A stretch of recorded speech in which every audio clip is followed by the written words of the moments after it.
जी different. आगे आ जाएं, आप भी आगे आ जाएं, आगे आ जाएं, इस साइड आए। अल्वाराडो स्कोर क्या है? ये अपेंडिसाइटिस को डायग्नोज करने के लिए एक स्कोरिंग सिस्टम है जो बनाया गया है ताकि आप एक्यूरेटली अपेंडिसाइटिस को डायग्नोज कर सकें। ये मेंट्रल्स का एब्रीविएशन के साथ चलता है। मेंट्रल्स का एम क्या है? Migratory pen. ए क्या है? एनोरेक्सिया। एन क्या है? नोजिया। और टी क्या है? टेंडनेस। आर क्या है? रीबाउंड टेंडनेस। ई क्या है? Elevated temperature. और L for leukocytosis, shift to left means neutrophils ज़्यादा हुए होंगे। इन सारों का एक एक पॉइंट है। ये टोटल 10 बनते हैं और इनमें से 2 पॉइंट्स वाले कौन से 2 हैं? एक बंदा बताए। टेंडनेस और ल्यूकोसाइटोसिस के 2 पॉइंट्स हैं। अगर ये 5 से कम है तो आप पेशेंट को डिस्चार्ज कर सकते हैं सेफली। अगर 5 to 7 है तो पेशेंट को एडमिट करेंगे और ऑब्जर्व करेंगे। अगर 7 अबव है तो patient is a candidate for appendectomy. तो क्या उन्होंने इजी नहीं कर दिया आपके लिए?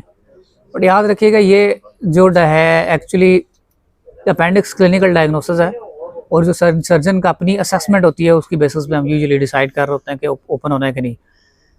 डायग्नोसिस में इसके बाद अगर मैं इन्वेस्टिगेशंस पे जाऊं तो कौन सी इन्वेस्टिगेशंस करवाऊंगा? ब्लड सीपी करवाएंगे। सीपी में हम 2 चीज़ें क्या देखेंगे?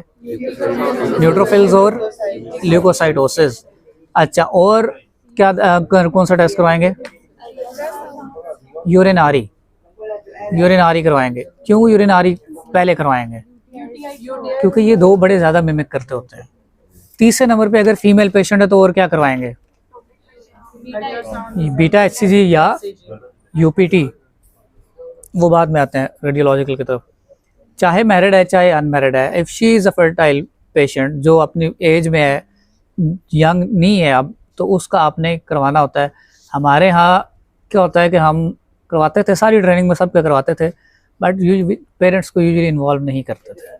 ठीक है, पेरेंट्स को जाती थी हाउस ऑफिसर जाकर उनसे करवा लेते थे यूपीटी। यूरिन का सैंपल लेते थे, उसी में यूरिन उससे कर लेते थे, यूपीटी कर लेते थे। क्योंकि पेरेंट्स को आप कहें कि the patient is 17-18 years old and she is unmarried, और अगर आप उनको कहना शुरू कर दें कि जी हमने इसका प्रेगनेंसी टेस्ट करना है, तो सर फाड़ने पे आए होंगे आपका। But there are actual cases जिनमें एक्टोपिक प्रेगनेंसी थी। अच्छा, एक्टोपिक रप्चर्ड एक्टोपिक प्रेगनेंसी को आप परफोरेटेड अपेंडिक्स या सिंपल अपेंडिसाइटिस से कैसे डिफरेंशिएट करेंगे? क्लिनिकली याद रखिएगा एक चीज़, रप्चर्ड एक्टोपिक प्रेगनेंसी वाली पेशेंट जो है वो शॉक में पड़ी होगी, वो स्टेट ऑफ शॉक में होगी। ठीक है, उसका बीपी 90-60, 160, 90-60, 70-50, उसका ब्लड प्रेशर फॉल कर रहा होगा क्योंकि उसका हेमरेज हो रहा है, अंदर ब्लीड कर रही है। परफोरेटेड अपेंडिक्स वाला जो है उसका ब्लड प्रेशर बड़ा लेट फॉल करेगा, सेप्सिस की वजह से सेप्टिक शॉक में जाएगा। शुरू में नहीं उसका फॉल कर रहा होगा, जिस तरह इसका आते ही आपका ब्लड प्रेशर उसका फॉल किया जा रहा है। HB आपने पहले कराया 11, 2 घंटे बाद 9, 2 घंटे बाद 7 पे उसका पहुंचा हुआ, तो वो एक सर्जिकल इमरजेंसी होती है, फ़ौरन से आपने उसको ऑपरेट करना है। आपने इसके बाद रेडियोलॉजिकल इन्वेस्टिगेशन कौन सी करवानी है? अल्ट्रासाउंड। क्या हर पेशेंट का अल्ट्रासाउंड करवाना है? यंग पेशेंट्स का, चिल्ड्रन का, दूसरे नंबर पे फीमेल पेशेंट्स का, और तीसरे नंबर पे ओल्ड पेशेंट्स का, इनका अल्ट्रासाउंड रिकमेंडेड है। क्योंकि फीमेल पेशेंट में आपने अब अल्ट्रासाउंड हम करवाते क्यों है, याद रखिएगा, not to look for inflamed appendix but to look for other pathologies. Appendix जो है ये क्लिनिकल डायग्नोसिस है, अपेंडिसाइटिस जो है ये क्या है? क्लिनिकल डायग्नोसिस है। ओके, सीटी आपका स्टैंडर्ड जो है क्या उसको बोलते हैं, गोल्ड स्टैंडर्ड जो है वो क्या है? सीटी स्कैन है। अगर पेशेंट प्रेग्नेंट हो तो फिर क्या करवाएंगे? अल्ट्रासाउंड। अगर अल्ट्रासाउंड पे इंफॉर्मेशन नहीं दे पाया वो, फिर क्या करवाएंगे? MRI करवाएंगे। याद रखिएगा, अगर अल्ट्रासाउंड इंफॉर्मेशन नहीं दे रहा और पेशेंट प्रेग्नेंट है तो अब हम CT स्कैन नहीं करवाएंगे, क्योंकि इसमें आयोनाइजिंग रेडिएशंस होती हैं जो टेराटोजेनिक होती हैं, जो बेबी के लिए ठीक नहीं होती। बट MRI जो है ये मैग्नेटिक फील्ड के साथ काम कर रहा होता है, ये बेबी के लिए सेफ होता है। इसलिए अगर हमें डिटेल्ड इन्फॉर्मेशन चाहिए तो हम प्रेगनेंसी में जितनी भी कंडीशंस हैं पेल्विक की, उनमें क्या करवाते हैं? MRI करवाते हैं। ये अब इनसियंस कौन सी देंगे ऑपरेट करते हुए? ग्रिड आयरन इनसियन की लोकेशन क्या है?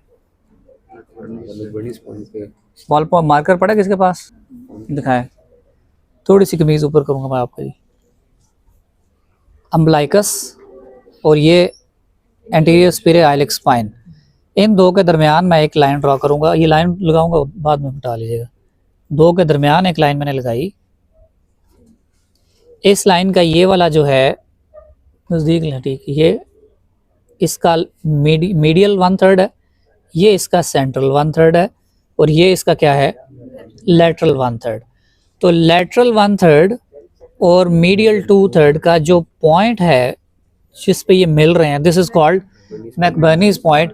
और इस पॉइंट पे परपेंडिकुलर टू दिस लाइन जो हम इंसियन देते हैं, ये परपेंडिकुलर टू दिस लाइन है, ठीक है, ये लाइन और ये लाइन परपेंडिकुलर है। इस इंसियन को क्या कहते हैं, ग्रिड आयरन इंसियन। ये इंसियन नजर आ रही है आप लोगों को, इसकी प्रीवियसली पेशेंट की अपेंडेक्टमी हुई हुई है। अपेंडिक्स का ऑपरेशन हुआ है आपका कितना अर्सा पहले, 2015 में।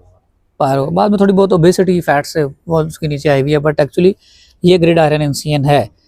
अगर यही इंसियन मैं इसको हॉरिजॉन्टल कर दूं इस पॉइंट पे, तो दिस इज लैंस इंसियन। तो ये लैंगरहैंस लाइन जो स्किन की होती हैं, ये उनके ऊपर आ रही है, तो ये कॉस्मेटिकली सुपीरियर है लैंस इंसियन।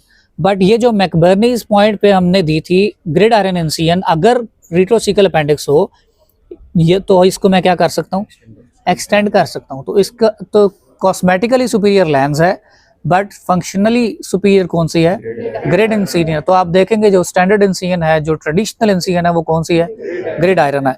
अगर मैं इसको एक्सपेंड करके ऊपर लेता हूँ यहाँ तक ऊपर तक ले आऊँ, तो this is called Rutherford Morison incision. नीचे भी एक्सपेंड कर दी, इधर भी एक्सपेंड कर दी। रदरफोर्ड मॉरिसन जो है ये क्या करती है, रदरफोर्ड मॉरिसन मेरे एक्सपोजर को बहुत ज़्यादा बढ़ा देती है, इवन नेफ्रेक्टमीज भी करवा देती है ये इंसियन, ठीक है।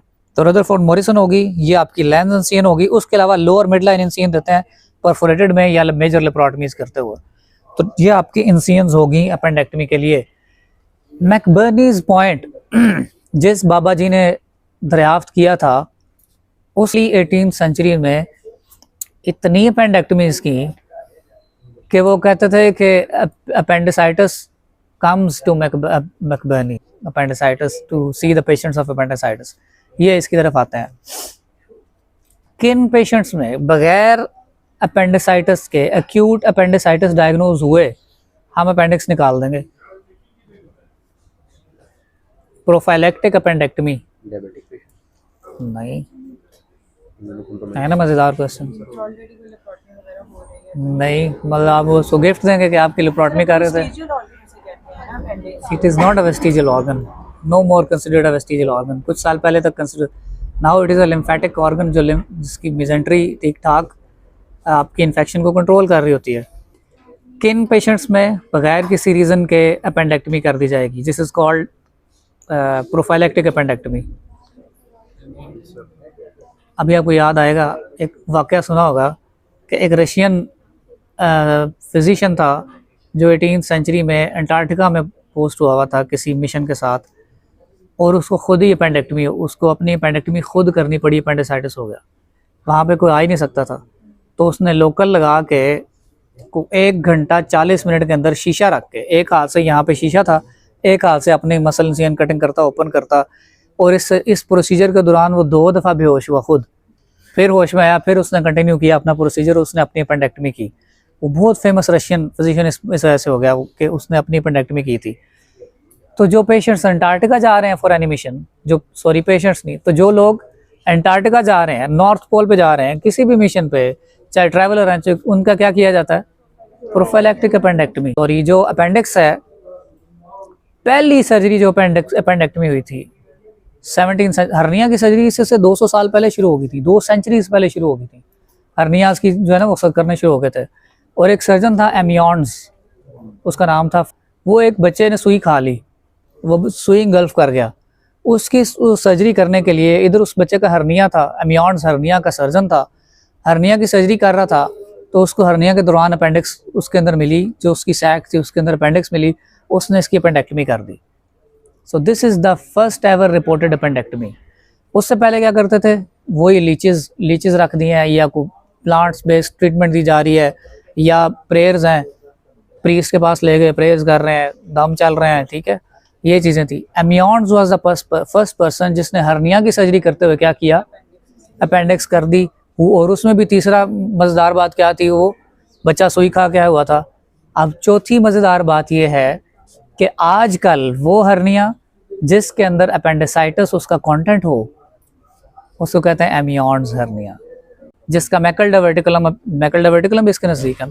तो अगर मैकल डायवर्टिकुलम है वो होता है लिटर्स हर्निया। रिक्टस होता है जिसमें हाफ लूप आके फंसा होता है, half loop of the gut intestine आके फंसा होता है। आइडेंटिफाई कैसे करेंगे आप सर्जरी में अपेंडिक्स को? टीनिया कोलाई को ट्रेस करना शुरू करेंगे आप। सीकम तो सामने विजिबल होगी, आप टीनिया कोलाई को ट्रेस करते जाएंगे, एक वेब को आप लगाएंगे, टीनिया कोलाई फिर ऊपर खींचेंगे, फिर दूसरा लगाएंगे, फिर ऊपर। इवेंचुअली ये तीनों टीनिया कन्वर्ज किधर करेंगे? बेस ऑफ द अपेंडिक्स के ऊपर। अपेंडिक्स की ब्लड सप्लाई क्या है? Appendicular artery is a branch of, सारा शोर खत्म, वो इतनी जल्दी, थोड़ा सा पीछे जाकर बांध रहा था। Appendicular artery is a branch of ileocolic artery. Ileocolic artery is a branch of superior mesenteric artery. Superior mesenteric artery is a branch of aorta, directly emerging from aorta. Superior mesenteric artery का level क्या है, किस level से originate कर रही है? Next level क्या कुछ और है? एओर्टा पे डिफरेंट लेवल्स हैं, इनमें 3 मेजर आर्टरीज हैं जो बिल्कुल एंटीरियरली एओर्टा से निकल रही हैं, जो सिंगल है, पेयर्ड नहीं है, अनपेयर्ड आर्टरीज हैं। मेजर आर्टरीज हैं जो एओर्टा से निकल रही हैं। ऊपर आ रहा है सीलियक ट्रंक T12 से, L1 से निकल रहा है superior mesenteric artery. Superior mesenteric artery के बिल्कुल नीचे ये एओर्टा मेन, इसके आगे से सुपीरियर मेसेंटेरिक आर्टरी निकल रही है, और सुपीरियर मेसेंटेरिक आर्टरी के नीचे से जा रही है लेफ्ट रीनल वेन। एओर्टा क्या थे? पापा, और लेफ्ट रीनल वेन क्या थी? बेबी।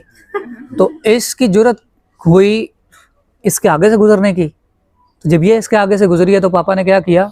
दूसरे बेटे को कहा इसको तो जरा काबू करो। तो सुपीरियर मेसेंटेरिक वेन ऊपर से आई और उसने यूं करके लेफ्ट रीनल वेन को दबाया और रीनल वेन इधर से ऐसे जा रही है। तो लेफ्ट रीनल वेन जब दब रही है तो वीनस इश्यूज लेफ्ट साइड पे ज्यादा आएंगे या राइट साइड पे आएंगे? तो लेफ्ट साइड की वेरिकोसील ज्यादा कॉमन होंगी, या क्योंकि वो गुस्ताखी याद करनी है लेफ्ट रीनल वेन ने जो की थी, जिसके लिए पापा ने दूसरी औलाद को भेजा था। पकड़ो इसको। 2 चीजें, क्या 2 चीजें भला? कैरोटिड कहाँ पे बाइफरकेट करती है, किस लेवल पे? कॉमन कैरोटिड बाइफरकेट करेगी इंटरनल और एक्सटर्नल कैरोटिड में C4 के लेवल पे, ठीक है। और एओर्टा कहाँ पे ख़त्म होके एक्सटर्नल और इंटरनल आइलिक दे रहा है? L4 के लेवल पे। साइंस है कि नहीं है? नेचर ने मैथ्स का भी ख्याल रखा हुआ है कि चलो इनका 1 2 3 4 ही पूरा करा देता है। अगर परफोरेटेड अपेंडिक्स आ जाए, मैंने आपको ये बातें पहले बताई हुई हैं, मुझे याद पड़ रहा है, आपके बैच था पिछला, कि परफोरेशन में क्या करना है आपने? वूंड को क्लोज नहीं करना। अगर अपेंडिकुलर मैस आ जाएगा तो आपने मैस को ऑपरेट करके निकालने की कोशिश नहीं करनी, आपने क्या करना है? उसको कंजर्वेटिवली मैनेज करना है। इंजेक्शंस, ड्रिप में आईवी फ्लूइड्स देने उसको। इसको क्या कहते हैं, कौन सी रिजीम है? ऑशनल रिजीम। पेशेंट को आपने ऑब्जर्व भी करना है और कंजर्वेटिव भी रखना है। अपेंडिकुलर मैस में डायरेक्ट सर्जरी नहीं करनी, और अगर वो डिटीरियोरेट कर रहा है ओपन करना है, अगर वो ठीक चल रहा है तो उसको चलने देना है, और 2 वीक्स के बाद उसको ऑपरेट करना है या 2 मंथ्स के बाद उसको ऑपरेट करना है।